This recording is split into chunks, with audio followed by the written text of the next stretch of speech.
session extraordinaire bii ñu woote elle est entachée d'irrégularité et d'une grosse irrégularité.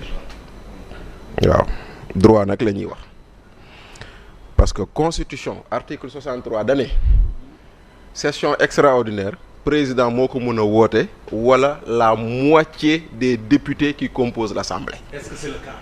Ce n'est pas le cas. léegi moom mu ngi sukkandiku ci règlement intérieur assemblée nationale article 7 article 7 boobu noonu dane session extraordinaire président mën na ko woote bureau bi mën na ko woote député yi mën nañ ko woote. mais quand il y a un conflit de loi on prend la norme supérieure. On prend la norme supérieure et ici la norme supérieure n'a pas dit le bureau. waxul bureau bi. déedéet dem leen ngeen xool article 63 constitution. lu mu wax. dani session extraordinaire. président moo ko mën a woote wala la moitié des députés. La moitié des députés. Oui maanaam on a une assemblée de 165 membres la moitié c'est 83 je crois.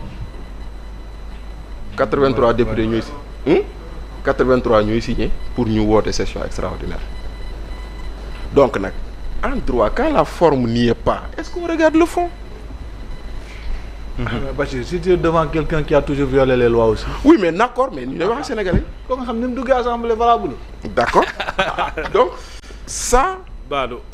loolu noonu boo ko jëlee nga teg ko. da nga naan woowin wi am na problème. man député yi nekk vacances rek laa yërëm instant. c'est-à-dire que nag maintenant loolu mooy benn ñaareel bi. session extraordinaire règlement intérieur assemblée constitution dañ ne du weesu fukki fan ak juróom.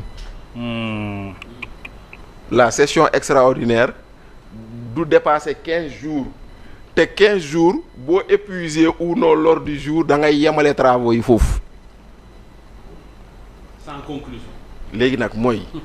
juróom benn commission yi projet de loi yi seen taxawaay seen lépp est-ce que ci fukki fan ak juróom yii c'est techniquement possible c'est une question de néew ma mënul nekk mën na nekk. c'est une question est-ce que c'est techniquement possible. à moins que ce soit du taf yëngal. voilà à moins que bu boobaa ñu def ko du taf yëngal te boobaa taf yëngal taxul. 6 commissions. 6 commissions ak defe naa ak 4 projets de loi xaw ma 3 projets de loi. Proposition de loi plutôt. Voilà. Donc, ça dina compliqué de. C'est du domaine du techniquement difficile. Impossible. Man, je vais pas dire impossible. C'est du domaine du techniquement difficile. Moi, il y a une contrainte technique qui est là. Et il y a une insuffisance dès le départ. Ça va être bâclé bon mooy tool dañ koy bâclé liggéey bi li nga ci bëgg du.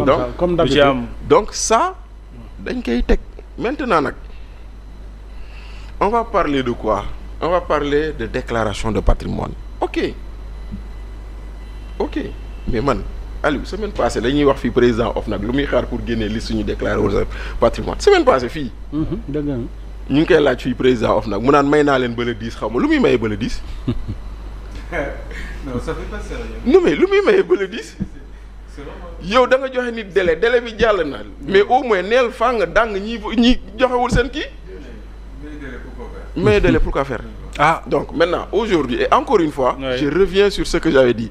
Je ne suis pas contre et moi je voudrais même qu'on propose xaw ma seen projet de proposition de la mais qu'on l'améliore ci benn côté en cas de réélection du président de la République que l'obligation de déclarer son patrimoine soit inscrite parce que fii dañoo amoon problème boobu. Abdoulaye Wade a été élu en 2000, il a été réélu en 2007, il n'a pas fait de déclaration de patrimoine. Macky Sall a été élu en 2012, il a été réélu en 2019, il n'a pas refait de déclaration de patrimoine. Donc, élection comme réélection, nous double déclaration. Parce que quand même, il y a possibilité, nit ki ñu xool ndax son patrimoine ça a évolué ou pas. Maintenant, à la fin, je suis d'accord. Mais pourquoi ñu yemale ko ci président? Pourquoi ñu koy yemale ci président? moo jaaxal ñëpp. Alors faisons-le pour tout le monde. Man déclaration de fait acharnement lay gën a nuru sax ci faisons-le pour tout le monde. Et bu ñu yem ci faisons-le pour tout le monde rendons la publication des déclarations de patrimoine obligatoire public. Lu tax président de la République rek la ñuy xam ñaata la am donc foofu war nañ ci coppite yi. non c'est-à-dire que war na yegg ba moo tax bu fekkente ne. guerre politique moo yëkkati loolu. bu fekkente ne guerre politique moo ko yëkkati du baax mais si on y va avec une réflexion avec sérénité on peut arriver à quelque chose qui soit bon pour tout le monde. bien sûr. moo tax nag man dama jàpp ni tey jii nii doo jël Ibrahima Diop fal ko directeur général xaw ma lan ak lan. mu nekk fa pendant 5 ans mu dem déclarer patrimoine ñu jox ko OFNAC mu dugal ci tiroir. mais man nag très sincèrement par curiosité. j'aimerais bien savoir patrimoine Ousmane Sonko. mais tout le monde est intéressé. tout le monde est intéressé en toute objectivité. que j'ai toujours posé dans les télé. mooy. bëgg naa ngeen wax ma déclaration de patrimoine lu muy jariñ. c'est juste pour xam nit ki lu mu am balaa muy jël fonction ak lu mu am après sa fonction ndax. il s'est potentiellement enrichi sur la fonction. non j'ai connu des ministres yoo nga xam ne li ñu tabax yëpp nekku seen tur. bien entendu. ak ay directeurs généraux. bien entendu. waaw mais il y aura des enquêtes hein. c'est pas parce que da nga joxe sa patrimoine contre. déedéet il y a des enquêtes qui vont se faire par rapport à oui. Mohamed li ma wax mooy man soo ma nommé directeur général. waaw ma ñëw ni bi nga may nommé man benn appartement la am. waaw nga nommé ma.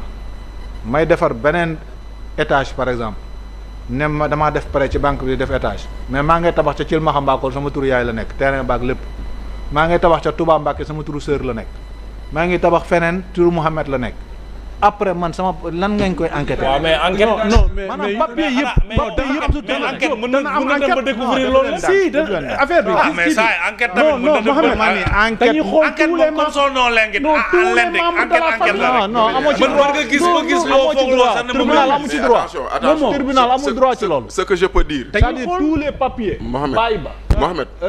titre foncier ba.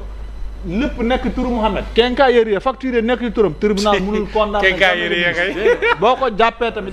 Bachir waaw daanaka Bachir en fait dañ koy relaxé. en fait c'est-à-dire xam nga fu ñu war a jëm. ngeen baal ma xam nga fu ñu war a jëm kii Bachir mooy li ma waxoon léegi verrouiller le système financier du Sénégal c'est possible. ba nit ñi duñu mën a sàcc xaalis pourquoi ñuy bàyyi nit ñi ñuy manipuler xaalis pourquoi ministres yi di ordonner ay dépenses di exécuter ay dépenses pour lan.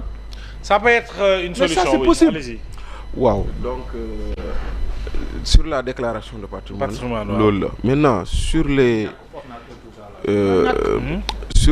am na beneen non il y a d'abord la loi sur le code du travail je pense. waaw code du travail am na non c'est package la kay. c'est un paquet. ñun ñoo ci jël fonds politique bi ñoo ci jël fonds politique bi waaw parce que dans les fonds politiques. waaw semaine passée ñu ngi koy wax Omar. waaw nañu ci tey.